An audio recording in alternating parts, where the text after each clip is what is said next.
One of the challenges of proving that the Quran has scientific miracles is extraordinary claims need extraordinary evidence. So the thing is that whenever we say that, let's say I said I spoke to God yesterday, you would right away be like, wow, that's interesting. Why do you say that? And your first assumption is this guy is lying, or he's, maybe there's a problem with his mind or something, or maybe, he had some sort of psychotic session, because we do see people all the time claim this. So what we have to ask is, what is the evidence, right? What is the evidence for this claim? What is the evidence that Muhammad actually did speak to Allah? So in particular about the scientific claim, and in particular about the Quran, Richard Carrier summarized it beautifully with these 5 points, which I won't get into great detail because we don't have a lot of time, but basically this is something that even the Muslim kind of apologetics movement, Ayala, Hamza Tzortzis, has kind of agreed to all of this in his essay, Scientific Miracles in the Quran, A New Approach. And in a bunch of his videos, there's no scientific miracles in the Quran. Basically, what happened with Hamza Tzortzis was he was dialoguing with atheists and different people, and he actually came to agree with the position that the old narrative, which had started basically in the 70s, the narrative that was funded by Sheikh Zindani in Saudi Arabia, where they brought a bunch of scientists to Saudi, including Keith Moore and many other people. And they had them there for a week, and they got them to say things which they found interesting in the Quran. Some of these speakers were interviewed by the Rationalizer after the fact, after they left. And a lot of them didn't even realize that the words were being used to kind of prove the Quran was a word of God. So they didn't necessarily understand this was a context of what they were doing. Many of them, after the fact, spoke and said that, actually, the things that I said were not meant to be used in that sense, because the claim is not that the Quran's text is not that powerful that it couldn't be written by a man. So the first issue is the issue of borrowing. For example, the mountains has pegs, we find that in earlier books. The issue of triviality, as Richard Carrier calls it, which is that, there was scientific knowledge that existed even outside of, people that claim divinity. So when you claim the Quran has some sort of miraculous knowledge, well, the question is, how did people that did not speak to God or did not claim to speak to God, how did they come up with this knowledge? So that's the second issue. The third issue is the scientific errors, which we're going to focus on today. The fourth issue is the issue of ambiguity, where a verse is kind of not specific enough that you can say that this is talking about science, right? And people will sometimes try to use that and to say, well, no, this is actually talking about a specific example, right? Like, for example, the mixing of the seas. That's one example that's being used to kind of show science in the Quran being miraculous. But the verse is sufficiently vague enough that it's not amazing unless it's specific, right? Because there's many vague statements anyone can make that could be used in a different way.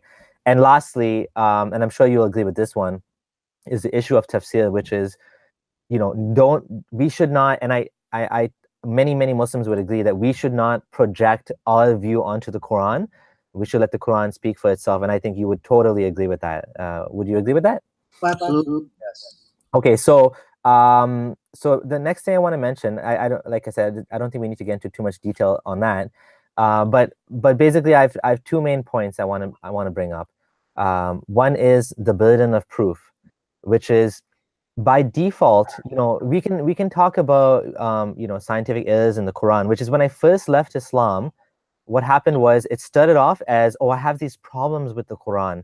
I don't understand how, this seems like an error, this seems like a mistake to me. And I would go and talk to someone, and, like, for example, the whole Dhul Qarnayn issue. And then they would tell me, okay, well, here's how we can explain it. And so what would happen is, I would be like, okay, but what about this issue? And then what happens is, it becomes like whack-a-mole, and you almost feel like the guy asking you the questions is not sincere, because what he's doing is he's jumping from issue to issue to issue. So later on, I realized that when I thought about it, that I need to step back a bit and step back and ask, well, okay, never mind the mistakes in the Quran. let's start from the very beginning. What is the evidence that the Quran is the word of God? Like what's the main argument? What's the main miracle? What's the main proof, right? And so if a person believes in God, what is the basis for that? And is this something Muhammad could have written? In the 7th century, that's not true. Let me give you some examples. Consider the setting down of iron. In the Quran, in chapter 57, verse 25, the Quran says, "And we sent down iron." Yes, this is relatively true, that in some meteorites you have iron ore, right? So iron was sent down from that perspective. Does that mean it's a scientific miracle? No, because you had the ancient Egyptians 1400 years before the prophethood of the Prophet Muhammad, upon whom be peace, they described iron as ba-en-pet, which means iron from heaven. Right. This was like over 1,000 years before the Prophet ﷺ. So you can't claim miraculousness here. Okay, so that's the first thing. And the second point I wanted to make was, I just want to give an example of what I'm saying. This is an amazing quote. Like, this was Plato, who was a Greek philosopher. He said, "If man could soar high above the clouds, earth would resemble one of those balls which has leather coverings in 12 pieces and is decked with various colors, of which the colors are used by painters on earth in a manner of samples." So this was in his book, the Tzortzis. He talked about how he predicted that the earth would be a ball, right? And that was it's quite impressive how accurate this is, and this is far before Islam. So this is just an example of basically the issue of triviality, as literature calls it. So which was created first, the heaven or the earth? The great Sheikh Shanqiti, the great scholar of tafsir, and my father's teacher, fantastic tafsir of the Quran. He spends dozens of pages on the Surah Al-Baqarah. هو الذي خلق لكم ما في الأرض جميعا ثم استوى إلى السماء فسواهن سبع سماوات. Spends dozens of pages discussing whether or not the earth was created before the heavens or vice versa. Because some verses imply it's one way, others imply it's the other way. In the end, based on pure language and tafsir and this and that, no science whatsoever, he concludes firmly that definitely the Quran tells us that the earth was created before the heavens. Right? Even though there are other verses which may seem to be saying the opposite. He said that's definite. I think there's more examples of geocentrism in the Quran, and like for example, when the Quran talks about how he restrains the sky from falling upon the earth. I mean, this is not geocentrism, but this is another example of someone thinking that, the sky was being held up by, pillars that you cannot see. And then, Allah keeps... Where does it say that in the text, that the skies are being held up by pillars? There's another verse in the Quran. Here. Yeah. Where is that assertion you made in the text? It's there's another verse in the Quran that says it is He who holds up the sky. No, you said pillars. Okay, well, there is a verse with pillars in it. I can find it. The pillars are holding up the sky. Okay.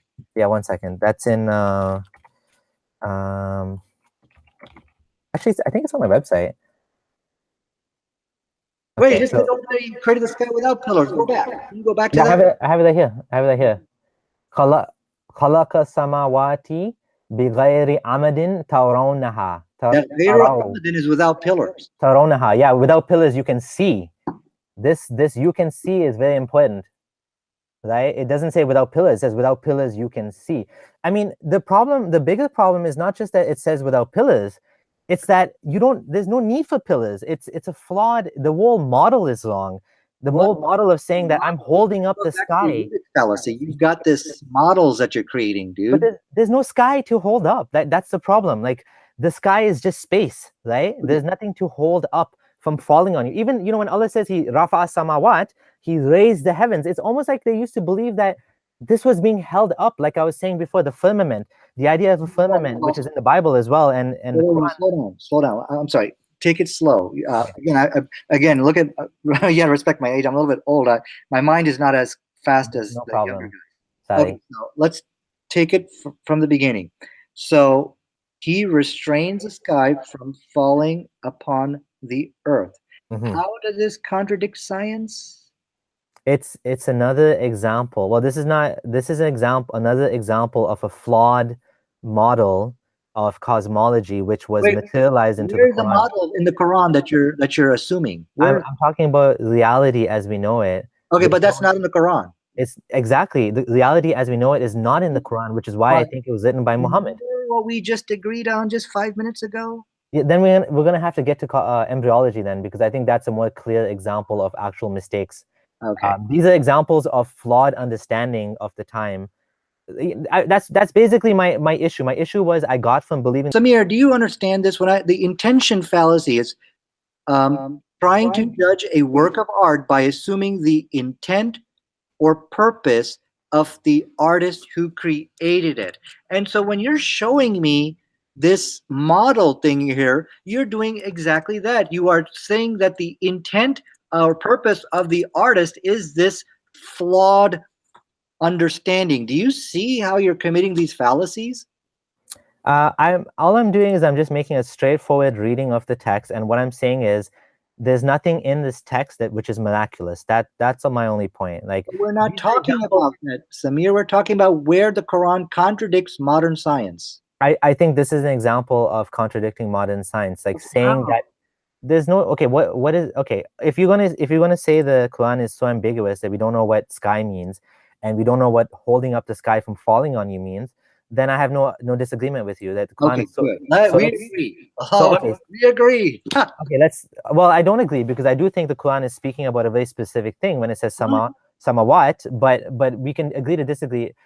I would agree with you if I agreed with your premise, which is the Quran is vague and ambiguous and is not speaking about cosmology, but the Quran is speaking about cosmology, so I disagree with you.